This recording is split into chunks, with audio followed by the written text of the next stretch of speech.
Morning dear students, welcome to online classes. Last class में हम लोगों ने वैद्युत अपघटनी विलयनों की चालकता के बारे में अध्ययन किया था। अगर आपने वो वीडियो नहीं देखा है तो उसे आप जरूर देखें। आपको अच्छा लगे तो इसे लाइक करें और अधिक से अधिक शेयर करें। यदि आप हमारे चैनल पे नए हैं तो इसे सब्सक्राइब कर लें, जिससे आने वाले वीडियो आप तक सबसे पहले पहुंच सके। तो आज का जो हमारा टॉपिक है वह है आयनिक विलयनों की चालकता का मापन। जो आयनिक विलयन होते हैं उनकी चालकता का मापन कैसे किया जाता है।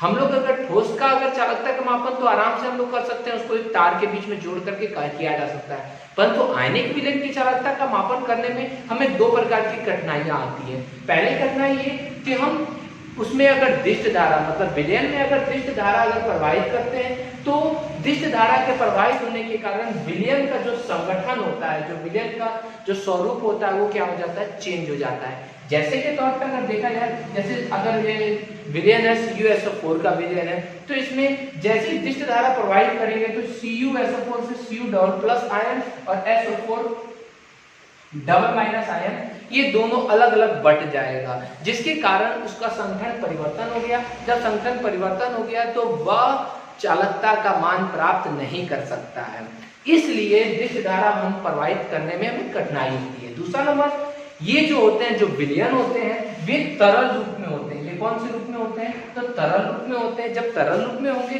तो इन्हें हम दो तार के बीच में कैसे जोड़ सकते हैं, तो इसे तार की सहायता से नहीं जोड़ा जा सकता है। ये दो कठिनाई हमारे सामने आती है। इन दोनों कठिनाई का निवारण करने के लिए दो उपाय भी है। तो पहला कठिनाई क्या था, दिष्ट धारा का प्रवाहित करने पे चेंज हो जाता था उसका संगठन। तो हम क्या करेंगे, दिष्ट धारा की जगह पे किसका प्रवाहित कर देंगे, प्रत्यावर्ती धारा मतलब AC करंट का प्रवाहित करेंगे, जिसके कारण CuSO4 अगर CuSO4 के रूप में ही रहेगा, कभी वो प्लस माइनस में चेंजिंग नहीं होगा।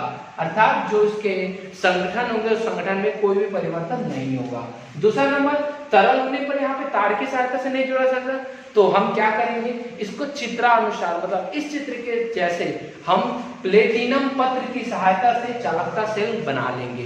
अर्थात जो विलयन है उसको प्लेटिनम पत्र के अंदर मतलब विलयन के अंदर प्लेटिनम पत्र डाल करके तार यहाँ से निकाल लेंगे। दोनों तरफ से तार निकल गया। तार जब निकल जाएगा तो हम उसको चालकता सेल का निर्माण करके कर देंगे, जिससे हम दोनों तार को जोड़ करके, दोनों तार में अलग अलग जोड़ करके हम इसकी क्या ज्ञात कर सकते हैं, तो हम उसकी चालकता का मापन कर सकते हैं। ठीक है, तो चालकता का मापन करने के लिए हमें दो निवारण करने होंगे। पहला जो होगा, दिष्ट धारा की जगह अल्टरनेट करंट मतलब प्रत्यावर्ती धारा का प्रवाहित किया जाएगा। दूसरा नंबर, तार नहीं है यहाँ पर, तो तार बनाने के लिए हम चित्रानुसार प्लेटिनम पत्र की सहायता से उसमें तार को क्या कर देंगे, जोड़ देंगे। क्लियर है, ये दोनों की सहायता से हम इसके चालकता का मापन कर सकते हैं। अब इसकी चालकता का जो मापन किया जाता है वो हीट स्टोन सेतु द्वारा किया जाता है। अब हीट स्टोन सेतु क्या है, तो ये आप लोग को पढ़ना है, फिजिक्स में पढ़ना है। हीट स्टोन सेतु जो फिजिक्स का दूसरा चैप्टर आप पढ़ेंगे, विद्युत धारा वाला चैप्टर, उसमें आप लोग को हीट स्टोन सेतु के बारे में पढ़ना है, जिसमें किरचॉफ के नियम का ये अनुप्रयोग है। तो मैं वहां जब आपको पढ़ाऊंगा तो वहां आपको बताऊंगा कि हीट स्टोन सेतु में क्या होता है। जो चार भुजाएं होती है, वो चारों भुजाओं में चार जगह प्रतिरोध लगा होता है, बीच में उनकी जो संधि स्थल होते हैं, यहाँ से लेकर यहाँ तक ये संधि स्थल है, इस पर एक गैल्वेनोमीटर लगा होता है। ठीक है, तो जब उसको उस समय पढ़ाया जाएगा तो वहां हम लोग जानेंगे। यहाँ पर ज्यादा कुछ जानने की जरूरत नहीं है, क्योंकि यहाँ पर हम लोग इसके बारे में कुछ करना ही नहीं है। ठीक है, तो यहाँ पर आप बस इतना जानिएगा, आयनिक विलयनों की चालकता का मापन कैसे किया जाता है और उसका निवारण कैसे किया जाता है। ठीक है, अब समस्या निवारण हो गया। अब नेक्स्ट है सेल स्थिरांक। सेल स्थिरांक मतलब सेल कांस्टेंट, मतलब जो चालकता होते हैं जो चालकता सेल होती है उनमें जो सेल स्थिरांक होता है वो क्या होता है। तो किसी चालकता सेल का जो इलेक्ट्रोड होता है, जो दो इलेक्ट्रोड है, ये दोनों इलेक्ट्रोड के बीच की दूरी, यहां से लेके यहां तक की दूरी, और अनुप्रस्थ काट का क्षेत्रफल, अनुप्रस्थ काट का क्षेत्रफल मतलब इसका जो क्षेत्रफल है A के अनुपात को सेल स्थिरांक कहते हैं। अर्थात बीच की दूरी L और अनुप्रस्थ काट का क्षेत्रफल के अनुपात को क्या कहते हैं, सेल स्थिरांक कहते हैं। अर्थात सेल स्थिरांक बराबर सेल स्थिरांक, इसको G स्टार द्वारा सूचित किया जाता है, याद कीजिएगा। G द्वारा हम लोग अभी चालकत्व के बारे में पढ़े थे, इसको सेल स्थिरांक को G स्टार द्वारा सूचित किया जाता है। G स्टार बराबर क्या हो जाएगा, L बटा A। ठीक है, G स्टार बराबर क्या हो गया, L बटा A। परंतु आप एक फॉर्मूला जानते होंगे, अभी पीछे पढ़े थे, R बराबर क्या होता है, रो L बट्टा A, या रो की जगह कप्पा लिखना है तो L बट्टा क्या हो जाएगा, कप्पा A, क्योंकि रो बराबर क्या होता है, क्योंकि रो बराबर क्या होता है, 1 बट्टा कप्पा होता है, पीछे वाले टॉपिक में आपने पढ़ा भी था। तो इस मान को कहाँ रखने पर, इसमें रखने पर चाहे L बटा A की जगह पे G स्टार रख दीजिए, इसलिए R बराबर क्या हो जाएगा, L बटा A की जगह पे हमने क्या रख दिया, G स्टार बटा कप्पा। ठीक है, तो R बराबर क्या हो जाएगा, R बराबर नहीं, G स्टार बराबर क्या हो जाएगा, G स्टार बराबर दिख रहा है,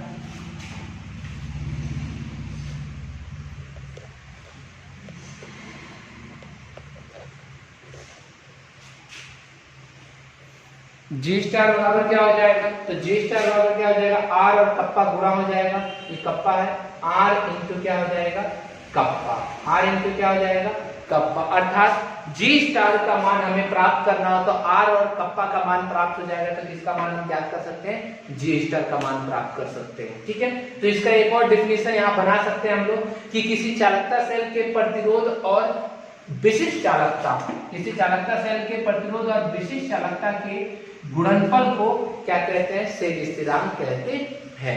ठीक है, तो सेल स्थिरांक कंप्लीट हो गया। यहाँ पर सेल स्थिरांक क्या है, तो L बटा A को सेल स्थिरांक कहते हैं। इसको हम लोग दूसरे रूप में भी कर सकते हैं, तो फॉर्मूला लगा करके हम G स्टार बराबर R इंटू के, अर्थात अगर पूरे रूप में अगर यहाँ पे मैं लिख देता हूँ, ये फॉर्मूला याद रखिएगा, G स्टार बराबर L बटा A बराबर R into kappa, R into kappa. कोई दिक्कत नहीं है, ये हमारा सेल स्थिरांक हो गया।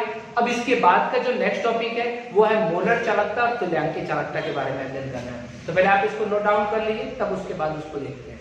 चलिए स्टूडेंट्स, अब हमारा नेक्स्ट टॉपिक है मोलर चालकता अर्थात मोलर कंडक्टिविटी। ये क्या होता है, तो किसी चालकता सेल में, अभी चालकता सेल के बारे में हम लोगों ने पीछे पढ़ा था, में एकांक दूरी पर रखे गए इलेक्ट्रोड, मतलब दोनों की इलेक्ट्रोड जो हम लोग यहाँ पे चालकता सेल ऐसे बनाए थे, उसमें दोनों के बीच की दूरी, यहाँ से एक इलेक्ट्रोड, दोनों इलेक्ट्रोड के बीच की दूरी कितनी हो, 1 हो, L बराबर कितना हो, 1 हो। एकांक दूरी पे रखे गए इलेक्ट्रोड और भी आयतन में, मतलब आयतन कितना हो, भी आयतन में घुले 1 मोल वैद्युत अपघट्य की चालकता को मोलर चालकता कहते हैं। अर्थात भी आयतन में यदि 1 मोल घुला हो तो उसकी जो चालकता होती है उसे हम मोलर चालकता कहते हैं। इसे लैम्डा m द्वारा सूचित किया जाता है। लैम्डा आप लोग दो तरीके से बनाते होंगे, इस तरह बनाते होंगे, ये छोटा वाला लैम्डा है और ये बड़ा वाला लैम्डा है, सॉरी ये बड़ा वाला लैम्डा है। ठीक है, ये छोटा वाला है, ये बड़ा वाला है। ठीक है, अलग अलग बुक में जैसे एनसीईआरटी में ये वाला लैम्डा का प्रयोग किया गया है, किसी किसी में छोटा वाला का प्रयोग किया गया है, तो इसे लैम्डा m द्वारा सूचित किया जाता है। अर्थात मोलर चालकता लैम्डा m बराबर क्या हो जाएगा, तो b आयतन, तो b इंटू की चालकता, चालकता क्या होती है, तो कप्पा होती है, चालकता के बारे में कितने पढ़ा है, तो लैम्डा m बराबर b इंटू कप्पा, या लैम्डा m बराबर v की जगह पे हम क्या ले सकते हैं, तो v बराबर 1 बटा सांद्रता होता है, तो कप्पा बटा, ये कप्पा हो गया, कप्पा बटा c, अर्थात लैम्डा m बराबर कप्पा बटा c। कोई दिक्कत नहीं है, यहाँ तक लैम्डा m का दो फॉर्मूला निकल गए, v इंटू कप्पा और कप्पा बटा c। ठीक है, ये c कहां से आया है, तो c बराबर हम लोगों ने पहले ही पढ़ा था, जब आप परासन दाब पढ़ रहे थे तो पीछे दूसरे वाले पार्ट में, तो c बराबर आपने क्या पढ़ा था, 1 बटा v पढ़ा था, तो यहाँ पर वही हो जाएगा, v बराबर 1 बटा क्या हो जाएगा, c। तो मोलर चालकता क्लियर हो गया आप लोग को। v आयतन में यदि 1 मोल घुला हो तो उसकी चालकता को हम लोग मोलर चालकता कहते हैं। इसका एसआई मात्रक, इसका जो एसआई मात्रक क्या होता है, तो सांद्रता का एसआई मात्रक आप जानते होंगे, सांद्रता का एसआई मात्रक होता है मीटर क्यूब मोल, सांद्रता का वॉल्यूम का एसआई मात्रक होता है मीटर क्यूब, वॉल्यूम का एसआई मात्रक होता है मीटर क्यूब, और यहाँ पर वॉल्यूम जो ले रखे हैं 1 मोल का ले रखे हैं, तो वॉल्यूम का हो जाएगा मीटर क्यूब बटा मोल, इसका हो जाएगा। और ये किसका है, कप्पा का, तो कप्पा का आप लोग जानते हैं, कप्पा का क्या होता है, कप्पा का साइमेन मीटर माइनस 1, यही होता है। जब दोनों को मल्टीप्लाई करेंगे तो क्या हो जाएगा, सीमेंज मतलब एस एम क्यूब और m माइनस 1 दोनों गुणा होगा तो क्या जाएगा, m स्क्वायर, और मोल बटा में तो मोल माइनस 1, मतलब इसका ऐसा ही मात्रा क्या होता है, सीमेंज Sm² मोल -1 होता है। क्लियर।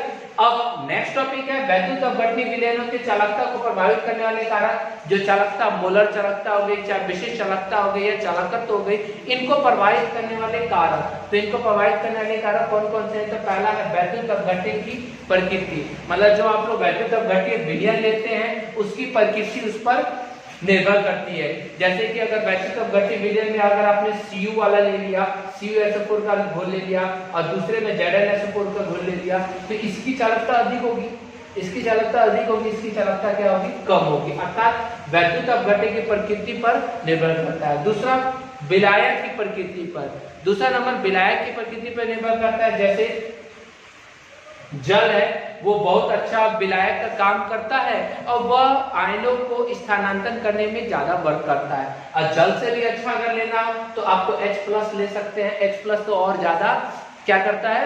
आयन को, मतलब आयन को एक स्थान से दूसरे स्थान तक भेजता है, अर्थात इसकी चालकता बढ़ जाएगी, इससे ज्यादा इसकी चालकता हो जाएगी। तो विलायक जो हम लोग लेंगे उसकी प्रकृति पर निर्भर करता है। तीसरा नंबर वैद्युत अपघट्य की सांद्रता, सांद्रता पर निर्भर करता है। अगर वैद्युत अपघट्य सांद्र होगा, यदि सांद्र होगा तो आपने यहाँ पढ़ा है सांद्र अगर होता है तो मोलर चालकता क्या है? मोलर चालकता सांद्रता के व्युत्क्रमानुपाती है, अर्थात सांद्रता बट्टा में है। अगर सांद्रता ज्यादा होगी तो मोलर चालकता कम होगी और सांद्रता कम होगा तो मोलर चालकता ज्यादा होगी। अर्थात वैद्युत अपघट्य की जो सांद्रता होती है, सांद्रता बढ़ने पर चालकता घटती है, सांद्रता बढ़ने पर चालकता घटती है। और सांद्रता कम होगी मतलब कि तनुता ज्यादा होगी, सांद्रता उल्टा होता है तनु। अगर तनु विलयन होगा तो वो क्या करेगा? चालकता को बढ़ाएगा। ठीक है, तो सांद्रता बढ़ने पर वैद्युत अपघट्य की चालकता घटती है। नेक्स्ट, आयनों का अमाप और जल योजन। यदि आयनों का अमाप मतलब उसकी विमा, बड़ी अगर आयन होंगे तो वो जल में योजन नहीं कर पाएंगे, जिसके कारण उसकी चालकता क्या हो सकती है? घट सकती है। जितने छोटे आयन होंगे जल योजन क्षमता उनकी ज्यादा होगी, तो वे जल योजन ज्यादा होगी क्षमता, जिसके कारण उनकी चालकता क्या हो जाएगी? बढ़ जाएगी। ठीक है, और तापक्रम पर, तो तापक्रम पर भी यही बात हो जाएगा। तापक्रम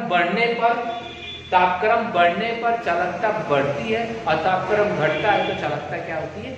घटती है। क्यों? क्योंकि जब तापक्रम बढ़ता है तो जो इसके कण होते हैं, जो ये वैद्युत अपघट्य के कण होते हैं, वो एक स्थान से दूसरे स्थान तक जल्दी भागते हैं, जिसके कारण उसकी चालकता क्या हो जाती है? बढ़ जाती है। तो इन बातों पर निर्भर करता है। ये पांचों को आप लोग दो लाइन लिखना है तो इसमें आप लोग लिख सकते हैं। तो यहाँ पर मोलर चालकता वाला भी टॉपिक समाप्त होता है।